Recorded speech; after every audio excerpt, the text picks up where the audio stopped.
The Republican Party is changing fast, and we don't know exactly what it's going to look like in a few years. Is it going to be 100% fully the stated party of QAnon? Will it just move back to the previous Republican Party that was awful in all of its own ways? Well, there are some Republicans who are trying to put their thumb on the scales, point it in one of those directions. And we're gonna be talking about one of these reps now, as we're joined on the show once again by politics columnist at Business Insider, Anthony Fisher. Welcome back to the program. Thanks, good to be here. Good to have you here. So you recently got a chance to talk to Representative Adam Kinzinger, and he's seemingly one of the boldest congressmen on the Republican Party against Trump and where the party's going. What did you end up talking about with him? Well, one thing that's important to remember about Adam Kinzinger is he's very conservative. He voted alongside Trump 90% of the time. Now, granted, most of that stuff is procedural, a lot of it is judges, but 90% is a pretty good track record of showing that you're loyal to the party and loyal to the president. He even supported Trump in the 2020 election. He said it was a tough choice, but that ultimately it came down to one vision versus another. He says he regrets it, but he did support Trump as recently as November 2020. He has said that his behavior since the election, where he has completely tried to delegitimize a free and fair election, and his inciting of the Capitol siege, that's just too much for him. Adam Kinzinger is a Iraq and Afghanistan war veteran who still serves in the National Guard, very patriotic, very country before party. And his point of view is that he doesn't care if he gets primaried. He doesn't care if this is his last term in Congress. He thinks that this is the right thing to do. Unfortunately, there's only 9 other Republicans who feel the same way. At least one of whom is a brand new member of Congress, Peter Mayer of Michigan, who replaced Justin Amash. So Kinzinger is basically saying, a lot of these people are career politicians. They will live and die in Congress, and this is all they've got. He's saying, I'll serve as long as my constituents will have me, but if this is the end of me, I'm okay with that.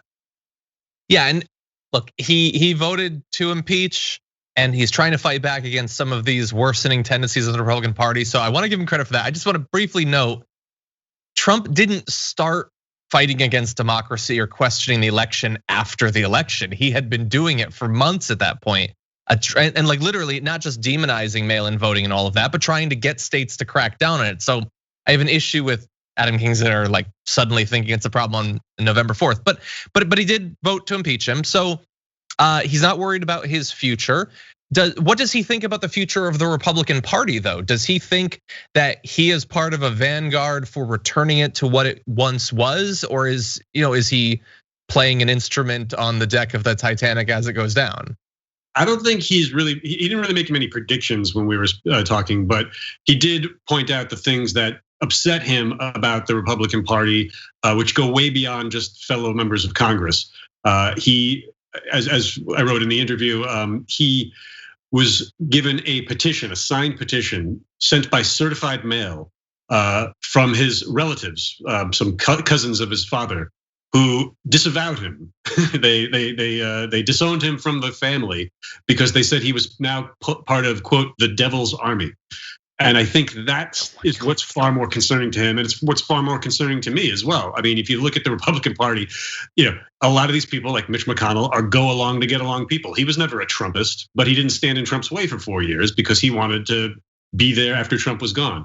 Somebody like Adam Kinzinger, who's saying, okay, I've had enough. And as you said, you're right. Trump was delegitimizing the election as early as late 2019 when he was saying, even before the pandemic, he was alluding to voter fraud, as he did in 2016.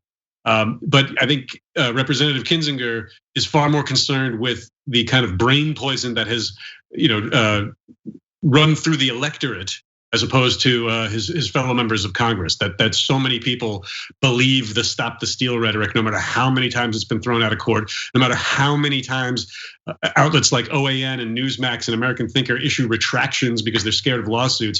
It doesn't matter. The lie has already stuck in their brains. And I think that's what's most concerning to Representative Kinzinger. And I think that's why he thinks this is a fight worth having, because somebody needs to go on the record and say, this isn't reality.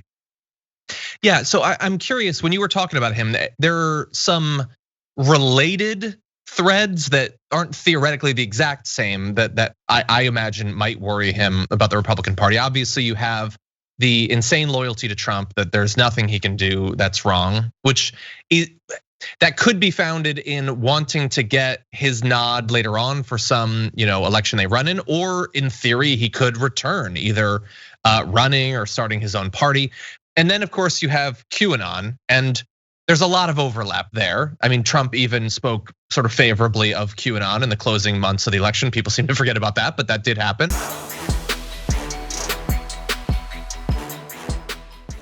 Check out the Damage Report podcast each day, wherever you get your podcasts, whether Pocket Casts or Stitcher or iTunes.